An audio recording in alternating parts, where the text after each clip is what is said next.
I tore down my Neo tanks. Stay tuned, I'll tell you why. Hey everyone, Kyle here from Poseidon's Pets. So I had to break down my Neocaridina tanks. It just had to be done. You know, it's something that I've been thinking about doing for a long time, and I finally just did it. So what I wanted to do for you guys today was tell you why. So the reason I broke down my Neocaridina tanks is I'm gonna be setting up a breeding project. I'm gonna be setting up a breeding project for Caridina shrimp, and they can't live in Neo parameters. So I needed to break those tanks down, set up new ones. That way I can start this project. So I'm definitely excited for this. So if this is your first time to my channel, you know, hit that like button, hit the subscribe, hit the bell. That way you're notified of all my future content. Leave me a comment down below what you thought about my video, as well as what your favorite shrimp is. Hey, so let's jump right into it, get those new tanks set up, and then I'm gonna tell you guys what breeding project I'm working on. So stay tuned. Now that I got the sand out of there, you guys ready for some movie magic?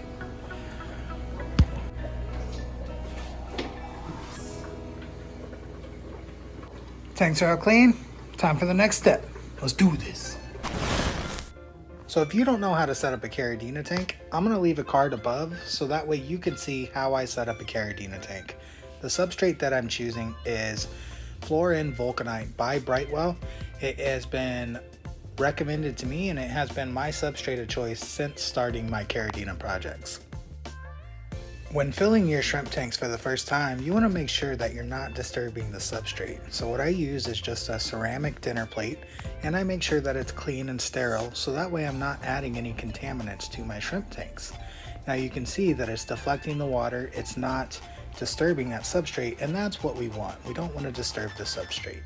So this works really well for me, and it's what I use. All right, we got the water in there, we got our pH buffering substrate. Now what we have to do is remineralize this water. So what I use is Salty Shrimp GH+, and I have already pre-measured everything out. And what I do is 0.567 grams per gallon of water. So I measured this when I put it in there. It's about 9 gallons of water. So what I did was 5.1 grams of the Salty Shrimp GH+. I've got it in these nice little containers so we could just bloop. This is a one take thing. And bloop. And you thought I was gonna do it. Now when we throw our air stone in there, or our sponge filter I should say, that's gonna stir everything up. So I'm gonna go ahead and do that now.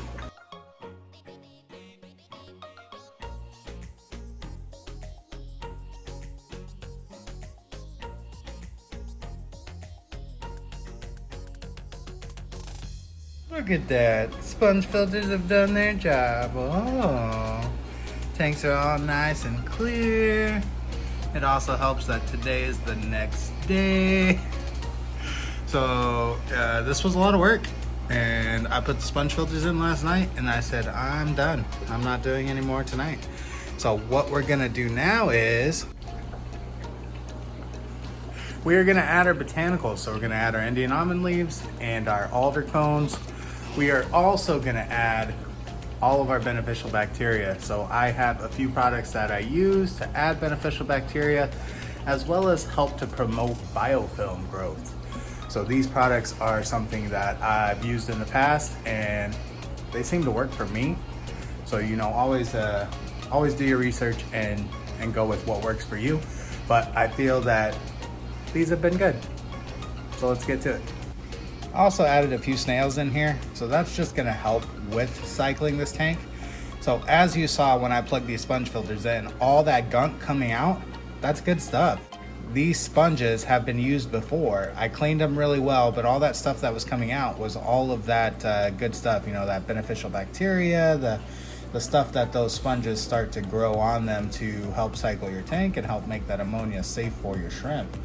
So these are seeded sponges already, which is gonna make cycling this tank a whole lot faster. So our goal here is to boost those bacteria because I cleaned those sponges and I probably got rid of some of the colony, as well as create biofilm. So we wanna create biofilm for the new shrimp so that way they have food to eat on passively throughout the day. You know, our our food that we feed our shrimp, that is more of a supplement to their diet. It's not their main diet. Their main diet is the biofilm in the tank. One way to do so is to add botanicals. So botanicals, like Indian almond leaves, help to create biofilm. The biofilm grows on the leaves. The shrimp eat the biofilm on the leaves. Now, if you don't know about botanicals, Indian almond leaves, watch my video above on how I sterilize Indian almond leaves, because one thing I've noticed is adding them directly to the tank like this, you can possibly get Hydra. I've had a lot of people argue with me about it, saying like, oh, that doesn't cause Hydra, you can't get Hydra that way, and I've spoke to a few other people who have gotten Hydra that way. I've gotten Hydra that way. So just sterilize them. takes a little bit. Like I don't see the point of contention. Just sterilize them real quick. You're good to go. So on top of the Indian almond leaves, we're gonna throw some alder cones in there. There's other botanicals that you can use as well. I've seen people use banana leaves as well as banana stems. You can find other stuff to use besides almond leaves and alder cones. Just, do your research. Make sure that it's shrimp safe and other people have tried it first. Or if you want to experiment, hope your shrimp turn out okay. So I'm gonna go ahead and add the almond leaves and alder cones to the other tanks. Don't think you guys really want to see that.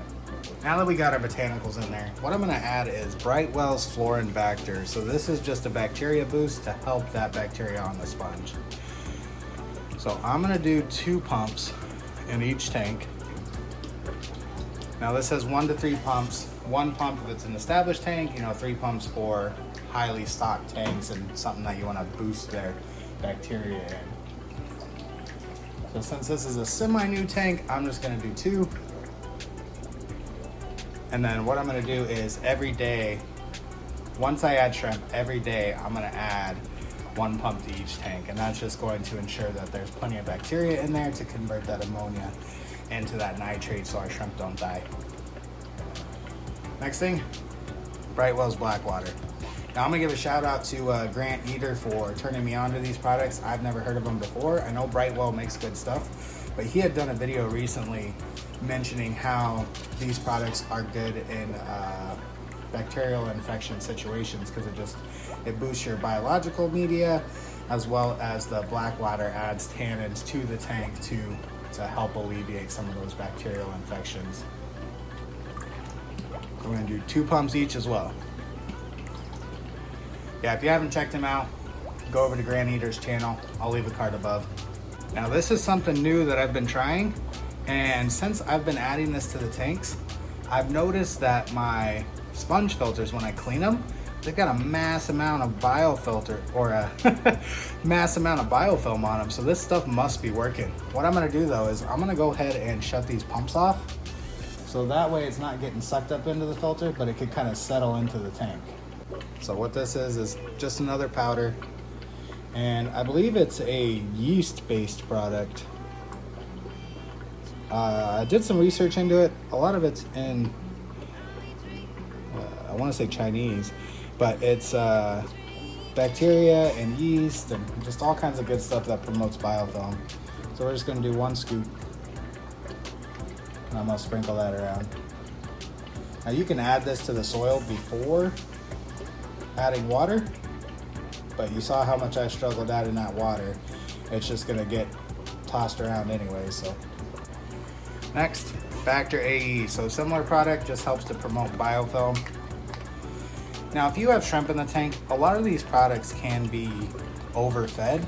So if there's shrimp in there, make sure you're using this stuff sparingly. Since I have nothing in here right now and this is a boost to the biofilm, I'm doing a whole scoop each. And if you want to know how to feed powder foods without overfeeding, I'll leave a card above on how I do so. I did a video on it recently. One product I absolutely love, Shrimp Fit Plus.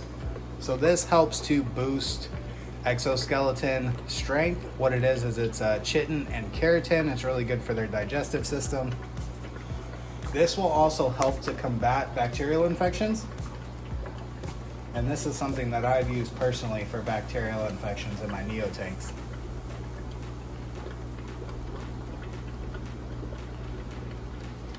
All I'm gonna do is just give this a quick stir.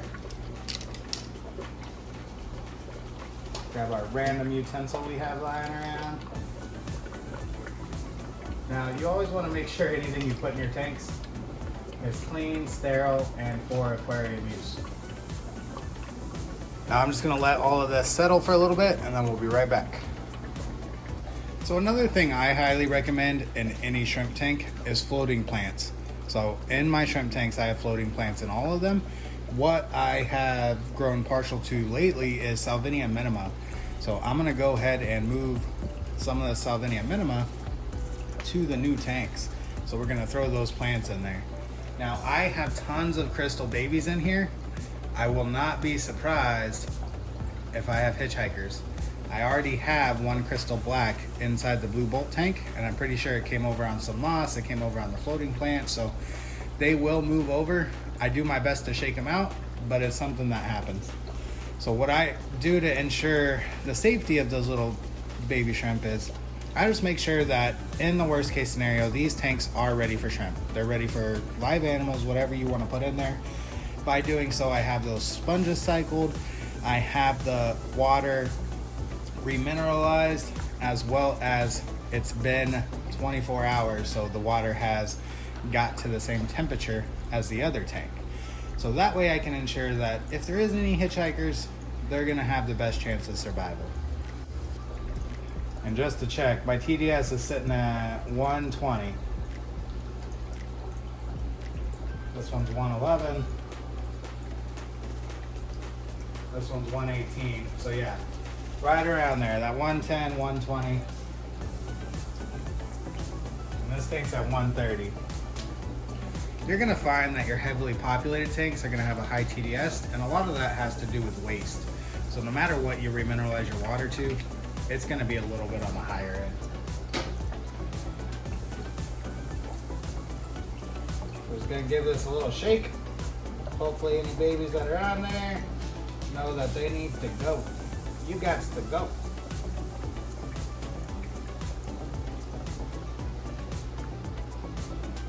Another little shake.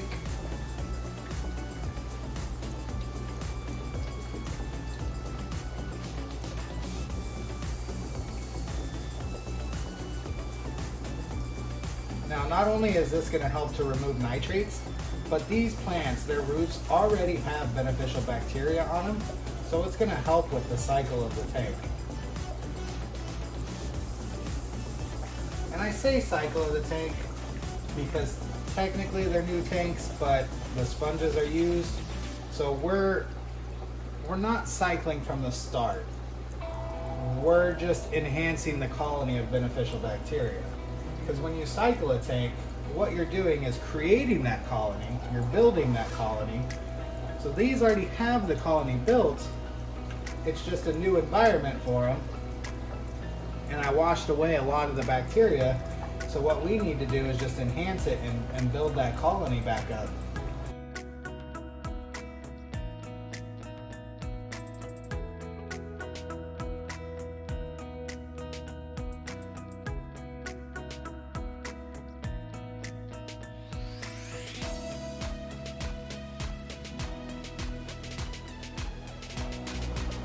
Now that's going to be a good starting culture for each one of these tanks without removing too much out of here. Because if I take too many of these floating plants at once, that's going to hurt the colony of bacteria in this, as well as the balance of that tank. So that those plants are taking out nitrate from that heavily stocked tank. So if I take too much out, they're going to have a nitrate spike, and that could lead to dead shrimp. Now I am going to be doing a water change on that either today or tomorrow. So when I do that, what I'll do is I'm just going to add more of the Florinbacter, and I already added some of this to that tank today in anticipation of taking some of these plants out.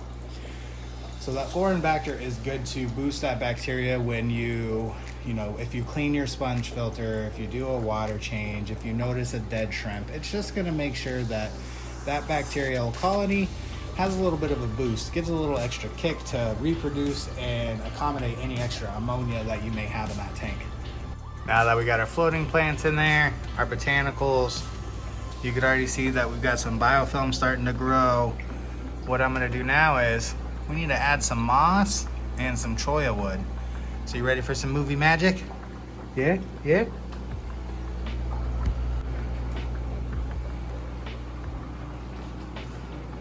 Bam, all done. So even with me trying super hard, shaking this moss out, shaking the plants up top out, there's still quite a few hitchhikers in here. I counted about 4 baby crystals in this tank.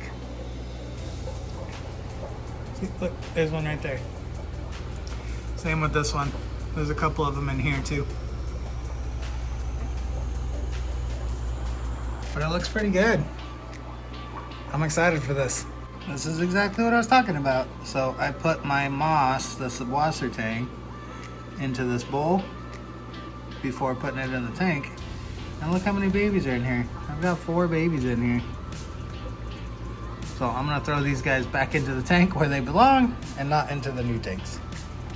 So this first tank in the rack here, this is gonna be where I'm gonna put all my culls. You can see that I've already transferred over some of the golden bees or snowballs, whatever you wanna call these guys, the snow white shrimp. They're completely white. Some of them are a little bit of a golden color. So I've transferred those out of my crystal tank into this tank. Every good breeding project needs a cull tank, so I definitely had to have one. So if you were worried about my crystal tank, don't be worried. I'm not gonna be breaking it down. I'm gonna leave the reds and the blacks together to let them do their thing. So they are doing fantastic. I'm not gonna touch them. They can stay right where they're at. For this tank, what I decided was I'm gonna be getting some Aurora Blue Serratas and some Tangerine Tigers, and I'm gonna mix those and get Aura Greens.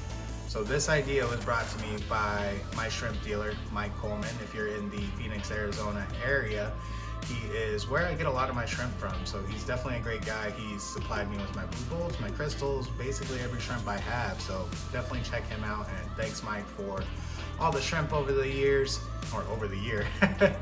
So definitely thank you Mike for all that. As well as I wanted to give a shout out to Leah Potiak. Sorry Leah if I'm saying your name wrong. She is a big part of the shrimp community. She's on Facebook as well as in YouTube. I see her all around the different YouTube channels, and she's a big supporter of me, which I definitely appreciate. So all of you guys who jump in and comment on my videos and give me support, you know, definitely appreciate all of you. You're all awesome and amazing. So I'm excited for this tank. You know, mixing those Aura Blues and those Tangerines is gonna be amazing. Now this tank is what I am most excited for. I'm gonna be getting some Orange Eye Blue Tigers and some Black King Kong Extremes, and I'm gonna be mixing them. So for those guys, you know, I'm hoping to get some blue Pentos out of it, maybe some blue Type B, so I'm excited to see what kind of babies come out of those. But definitely stoked for this tank and how it's gonna turn out. Then of course, just like the crystal shrimp, my blue bolts, they're not going anywhere. I debated on mixing these guys with maybe a crystal black or something, but I haven't decided on that yet. And I think I'm just gonna kind of let them do their own thing and you know, cull them out to be the best blue bolts that they can be. Maybe I'll take these A and S grades to an extreme just from this line.